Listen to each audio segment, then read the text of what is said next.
enfim, algumas referências concretas para se ela precisar buscar mais história. Relato do modo de ser. Vou passar mais rapidinho, tá? Os meus medos. Mas olha que bacana, né? Um desenho simples, olha como ele fica um registro rico. O medo de vampiro, de bruxa e de diabo. Que nem o meu filho, essa semana que ele falou, eu dormi super mal essa noite, ele tem 6 anos, tenho medo. Meu marido falou, mas medo do quê, filho? Ele falou, de vampiro. Ele falou, de vampiro, João Pedro? Você não sabe que vampiro não existe? Ele falou, lógico que eu sei, mas o medo tinha que vir na forma de alguma coisa. Veio de vampiro. Tinha que ser de alguma coisa. Eu sei que não tem papai, mas ele veio em vampiro. E é isso, né? Os medos deles vêm em formas aí bem... Olha lá o vampiro. Aí um pouco da rotina, né, mostrando também para todos, tanto para a família que recebe, a família substituta adotante, ou a família de retorno, né, que a vida no abrigo não foi um período de abandono, foi um período de acolhimento, de proteção, de vínculos, de coisas importantes que aconteceram na vida dele também.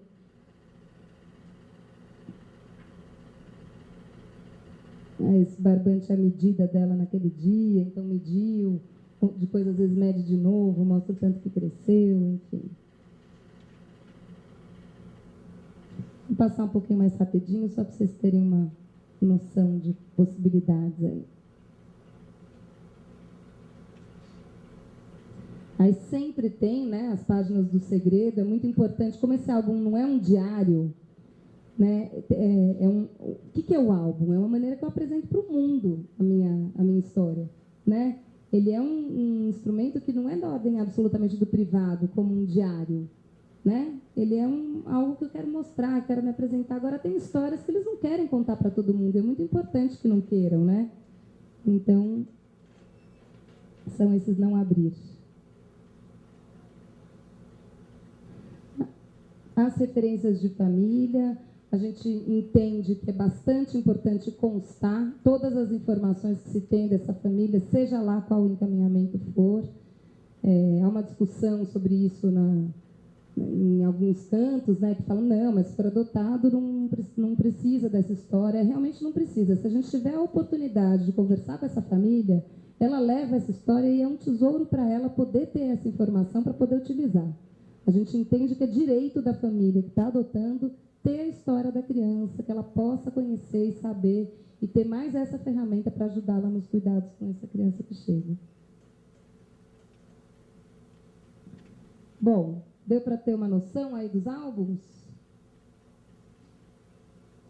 Aí as adolescentes é tudo assim, né? As fotos são todas de mini saia, poses. As crianças do lar. Olha que bacana ele poder levar isso para casa, né? Essa aqui, por exemplo, foi uma que a gente fez e que foi para todas as crianças que estavam. Foi uma página que serviu para todos. As fotos são em parceria com os educadores dos abrigos que fotografam principalmente os momentos de zoológico, parque, momentos com a família e, por vezes, o próprio colaborador. Normalmente o abrigo tem uma máquina que ele fotografa e os colaboradores voluntários tiram fotos com as próprias máquinas também. E tem muito claro que o uso dessas fotos é só para a própria criança, né? Só para o álbum mesmo. Sim.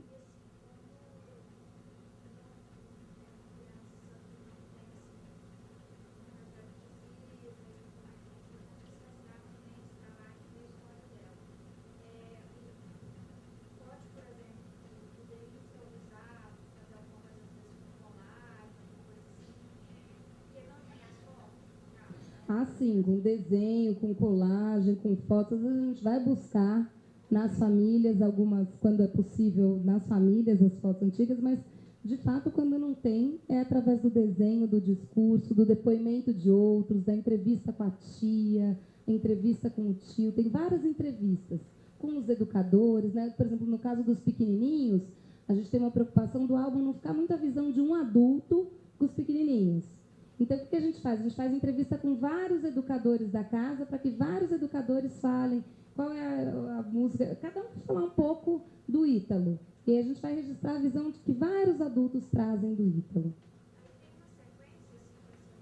Não tem uma sequência. Acho que a única coisa que a gente não tem uma sequência, porque a sequência vai ser dada pelo... Deixa eu ver se tem alguma... Aí, datas importantes, escola, sobre o projeto. E aí tem sempre lá só o motivo do abrigamento. Essa é uma página importante, é dura, não é uma página que é por onde a gente começa, mas todas as crianças acabam fazendo essa página do dia. E é incrível como eles têm lembranças de detalhes, né? Do dia do acolhimento. E voltando lá à tua pergunta, não tem uma ordem, mas tem uma proposta de se começar muito pelo presente. Começar por que time você torce, que você gosta, quem são seus amigos, quem é você.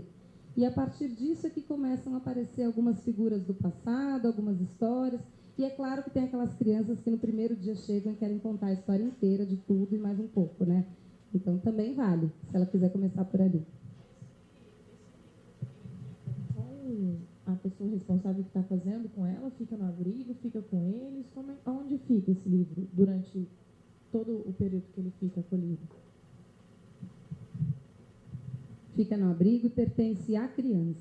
Pertence à criança, por vezes é possível que a criança guarde no seu próprio armário, depende um pouco de como o abrigo está estruturado e a possibilidade. Muitas vezes ele fica num armarinho, numa sala assim que tem uma supervisão, que nem os álbuns. Onde ficava o álbum da família da tua casa? Onde ficava? No quarto da sua mãe, no guarda-roupa, ali no lugarzinho de cima. Não é aquela coisa assim que fica tão jogada ali na sala, no meio de tudo, mas é um lugar que a gente sabe onde é, bem guardado, mas é acessível. Esse é o ideal.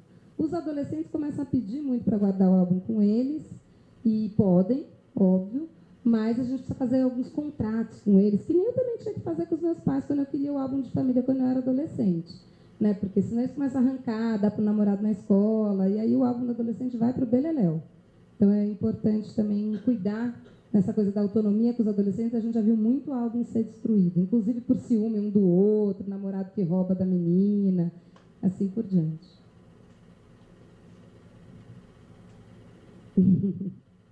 Vamos deixar nessa aí para a gente fazer a nossa próxima atividade. Todo mundo está com uma folha de papel? Todo mundo está com uma caneta?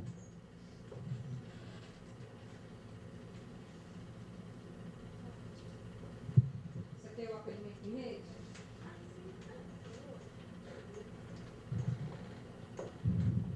Então, pessoal, para essa próxima atividade, eu vou pedir para todo mundo prestar bastante atenção na história que eu vou contar.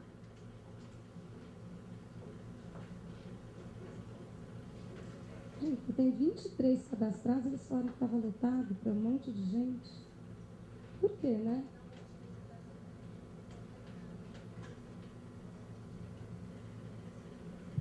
Vamos lá? Posso começar?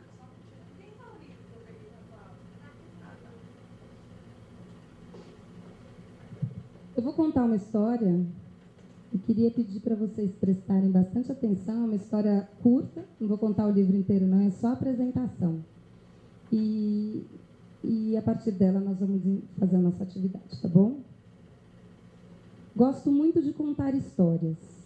Histórias moram dentro da gente, lá no fundo do coração.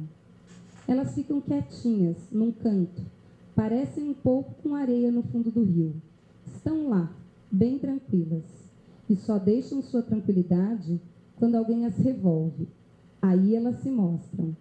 Desculpe, gente, essa história é do avô Apolinário, do Daniel Munduruku, que é um índio da tribo Munduruku e autor de muitos livros infantis. Tem histórias que a gente inventa e cria na cabeça, fruto da imaginação. Peraí.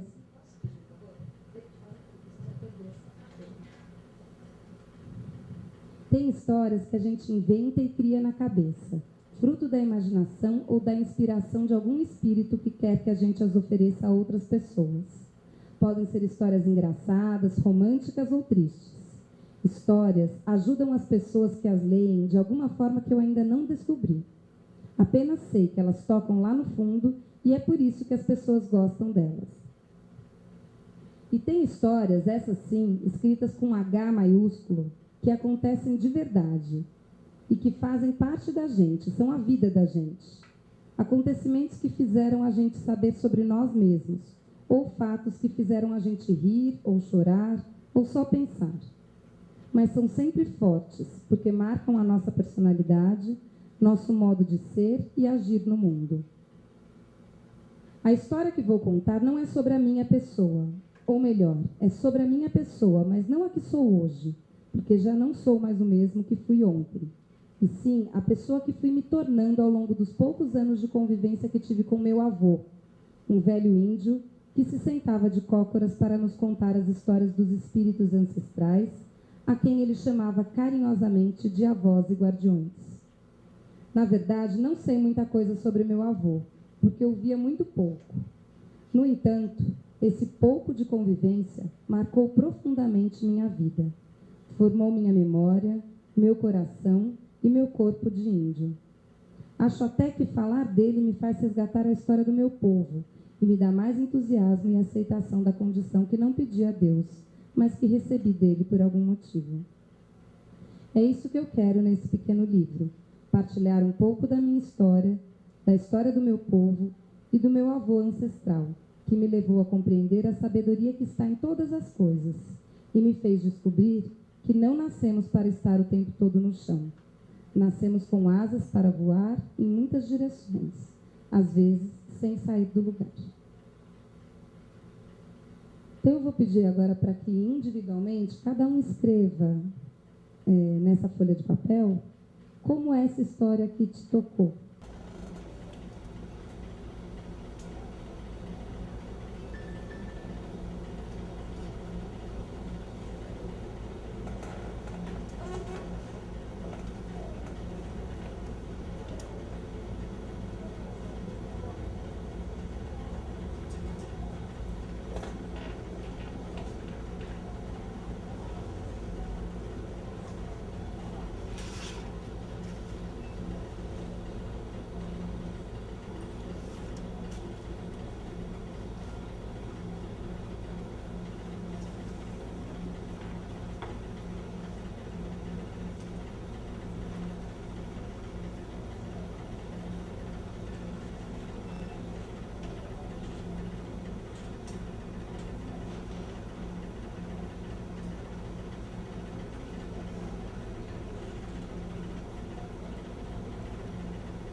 Ou sim, vira com quem está perto mesmo. Se tiver perto de muita gente que você conhece todo mundo, troca um pouquinho de lugar, mas junto com um papo assim.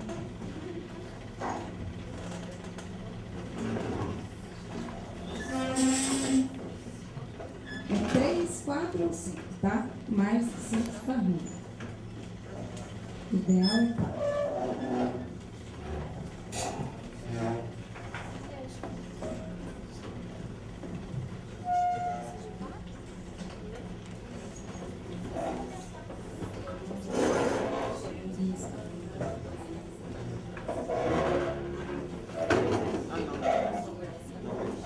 Mas eu capturei do seu amigo. Eu capturei. Tá bom. Eu capturei. Então, gente, a ideia agora é a gente vai ter algum tempo para fazer o que a gente veio aprender aqui, que é ouvir histórias e compartilhar histórias de vida. Então, cada um pode escolher como compartilhar a sua, e nesse momento só no grupinho, então. Bom trabalho para vocês.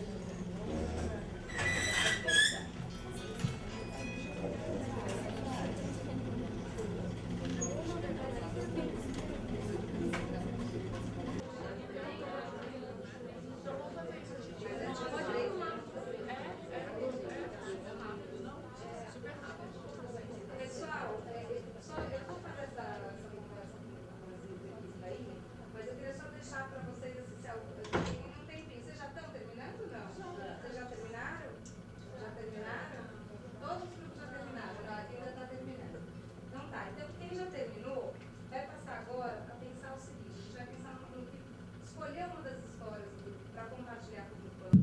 é longo, né? É até às 6, é muito tempo, né? A gente pode escolher fazer ou não essa atividade, a gente se fala sobre isso, tá bom? Mas vamos, né? Tá na chuva para se molhar, né? Quem quer começar compartilhando a história eleita pelo grupo e a lição aprendida? Bom, a gente se reuniu aqui, daí a gente escolheu uma história e uma lição das 4 aqui. A história relatada fez com que eu pudesse refletir e lembrar de meu avô. Como na história, meu avô também contava histórias sobre a vida dele, tudo que conseguiu com sofrimentos e lutas, fazendo assim referências à minha avó, meu pai, meus tios e até mesmo a mim mesma quando era criança. Meu avô contava histórias reais, vivenciadas por ele e pelos seus pais, e sempre dizia o quanto as histórias são poderosas em nossas vidas. Ressaltava a importância de nunca se fechar para acontecimentos, para pessoas, para relatos, pois todas as palavras vêm sempre com cargas ricas de experiências e sentimentos, e sempre são contadas através da confiança. Bom. O outro ponto, né, que você falou para a gente questionar a lição, né, para a gente aplicar no nosso dia a dia, quem trabalha em instituição de acolhimento, é que todos nós, né, temos alguém, né, aliás, que no passado tivemos um lugar, né, com pessoas e que tudo que vivemos nos fez hoje ser o que somos, onde podemos chegar e qual caminhos podemos trilhar para alcançar objetivos sonhados. Então, nada mais é do que esse passado grandioso que todos nós temos, né?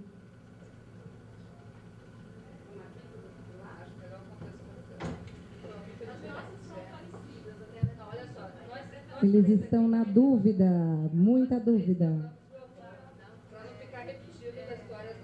Não, vocês podem escolher a que for. Elas já estão prontas, vocês decidem. Mas deixa elas decidirem, senão elas não ouvem. Já decidiram?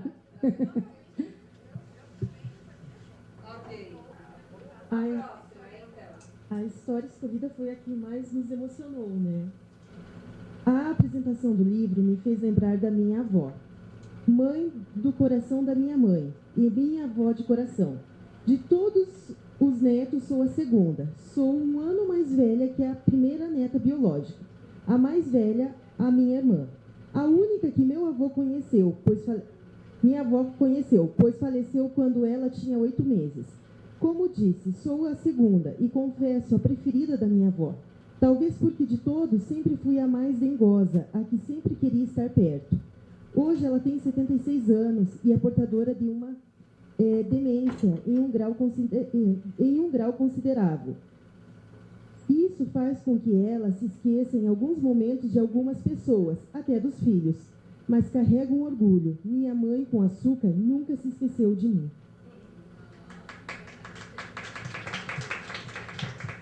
A gente falava que, assim, 3 coisas que, não sei se já vocês chamaram a nossa atenção, de que, assim, todas as histórias que a gente compartilhou aqui tinham referência à família, né? Todas. Talvez porque se falava do avô, mas todas, de alguma forma, se remeteram à família. Outra questão também que chamou a atenção é que, quando a gente escreveu a nossa história, talvez para a gente ela não parecia tão importante, mas a partir do momento que a gente deu voz para ela, parece que tomou, né, ela se tornou ainda mais importante. E a gente...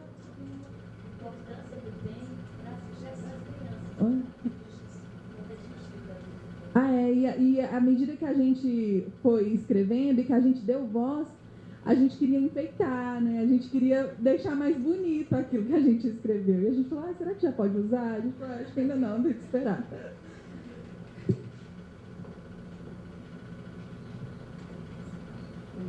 Agora as prometidas.